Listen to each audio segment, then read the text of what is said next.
तो hello everyone. आज हम सरफेस केमिस्ट्री में पढ़ेंगे एडजॉर्प्शन के बारे में।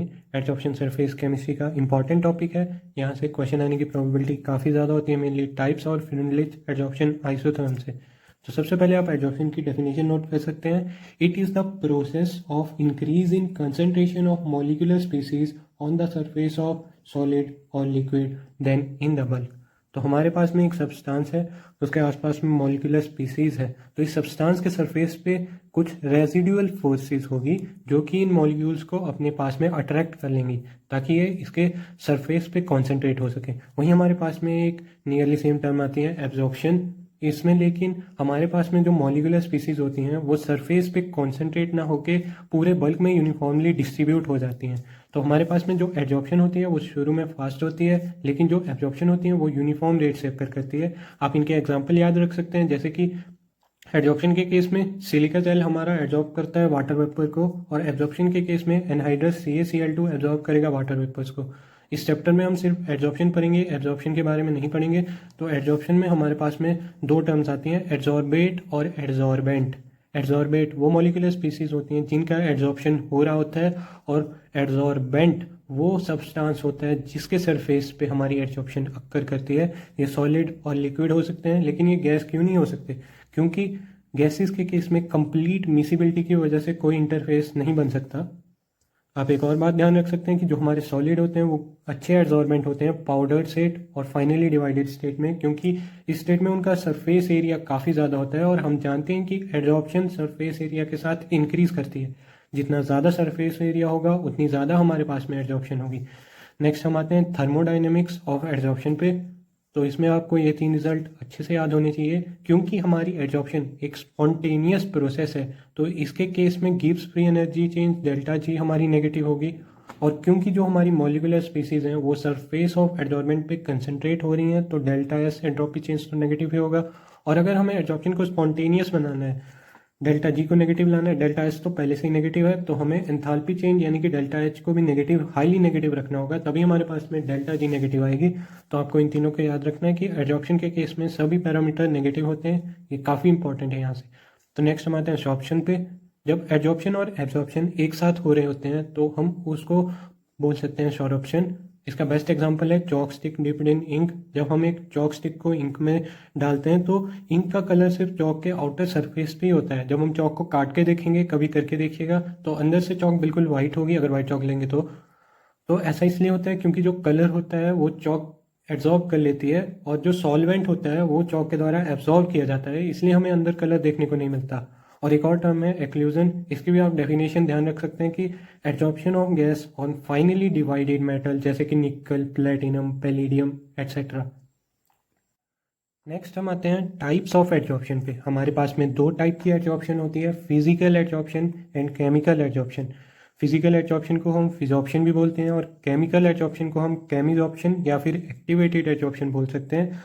जो हमारे पास में फिजिकल एब्जॉर्प्शन होती है वो वंडरवॉल फोर्सेस की वजह से होती है, और जो हमारे पास में केमिकल एब्जॉर्प्शन होती है वो केमिकल बॉन्ड की फॉर्मेशन की वजह से होती है। फिजिकल एब्जॉर्प्शन हमारे पास में नॉन स्पेसिफिक और रिवर्सिबल होती है, केमिकल एब्जॉर्प्शन हमारे पास में हाईली स्पेसिफिक और इरिवर्सिबल होती है।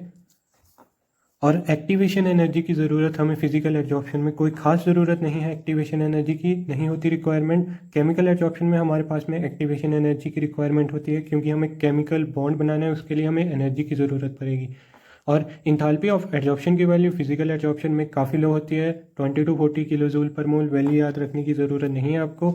और केमिकल एब्जॉर्प्शन में इंथैल्पी ऑफ एब्जॉर्प्शन की वैल्यू काफ़ी ज़्यादा होती है, 82 to 40 किलो जूल पर मोल। फिजिकल एब्जॉर्प्शन हमारे पास में मल्टी लेयर होती है, केमिकल एब्जॉर्प्शन हमारे पास में यूनी लेयर होती है। और फिजिकल एब्जॉर्प्शन लो टेम्परेचर पर फेवर्ड होती है, और ये डिक्रीज करती है जैसे जैसे हम टेम्परेचर को इंक्रीज करेंगे। वहीं केमिकल एब्जॉर्प्शन हाई टेम्परेचर पर फेवरेबल होती है, और ये फर्स्ट डिक्रीज करेगी उसके बाद इंक्रीज करेगी टेम्परेचर के साथ। नेक्स्ट हम आते हैं फैक्टर्स अफेक्टिंग एब्जॉर्प्शन पे। सबसे पहले नेचर ऑफ एब्जॉर्बेंट। जितना ज़्यादा सरफेस एरिया होगा एब्जॉर्बेंट का, उतनी ज़्यादा हमारे पास में एब्जॉर्प्शन होगी। नेक्स्ट हम आते हैं नेचर ऑफ एब्जॉर्बेंट पे। जितना ज़्यादा क्रिटिकल टेम्परेचर होगा उतनी ज़्यादा एब्जॉर्प्शन होगी हमारे पास में। जैसे कि हमारे पास में दो गैसेस दे दी हैं, एक्स और वाई। एक्स का टेम्परेचर 273 है और वाई का क्रिटिकल टेम्परेचर 173 है, तो किसकी एब्जॉर्प्शन ज़्यादा हो रही है? एक्स की एब्जॉर्प्शन ज़्यादा होगी। नेक्स्ट हम आते हैं इफेक्ट्स ऑफ टेम्परेचर के ऊपर। तो इसमें आपको सिर्फ दो ग्राफ्स याद रखने हैं, फिजिकल एडजॉर्प्शन और केमिकल एडजॉर्प्शन के बारे में।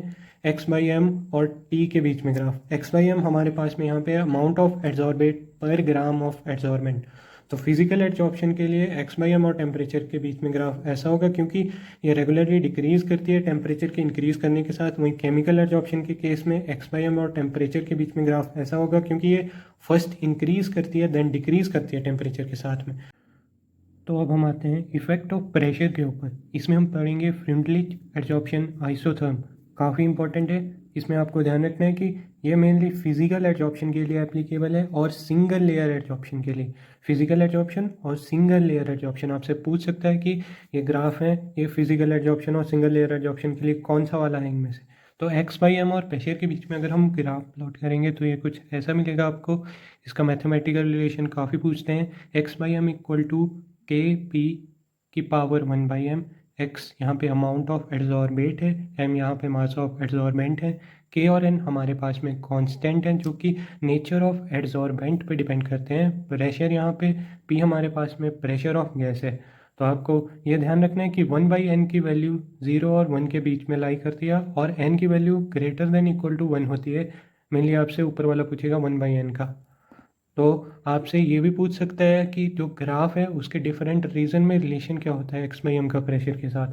अगर लो प्रेशर पे बात करें तो x by m equal to k p होगा। मॉडरेट प्रेशर पे बात करेंगे तो x by m equal to k p की पावर 1/n होगा। अगर हाई प्रेशर पे बात करेंगे तो x by m equal to k p की पावर 0। हाई प्रेशर पे एक्स बाई एम इंडिपेंडेंट हो जाता है प्रेशर से। तो अगर आपके पास तीन ग्राफ दिए होंगे एक्स बाई एम और प्रेशर के बीच में, तो जैसे जैसे आप देख सकते हैं यहाँ पे टेम्परेचर बढ़ रहा है 195, 244, 273, वैसे वैसे हमारे पास में एड्जॉर्प्शन कम होगी। तो जिसका टेम्परेचर सबसे ज़्यादा होगा वो ग्राफ नीचे होगा और जिसका टेम्परेचर कम होगा वो ग्राफ ऊपर होगा, मतलब वो ज़्यादा एड्जॉर्प्शन को शो करेगा। अगर आप इस एक्सप्रेशन का लॉग लेते हैं तो ये काफ़ी इंपॉर्टेंट रिलेशन बन जाता है और इसका ग्राफ भी बहुत एग्जाम में पूछा जाता है। Log x by m equal to 1/n log p plus log k. तो जब आप इसका ग्राफ प्लॉट करेंगे तो लॉग एक्स बाई एम और लॉग पी के बीच में तो हमें ग्राफ कुछ ऐसा मिलेगा। इसमें स्लोप और इंटरसेप्ट का आपको ध्यान रखना है। इसमें जो स्लोप होगी हमारे पास में वो होगी 1/n के बराबर और इंटरसेप्ट होगा वो लॉग के बराबर होगा। तो आपको एक बात और ध्यान रखनी है कि ये हमारी फ्रेंडली एडजॉर्प्शन आइसोथर्म सिर्फ मॉडरेट प्रेशर तक ही वैलिड है।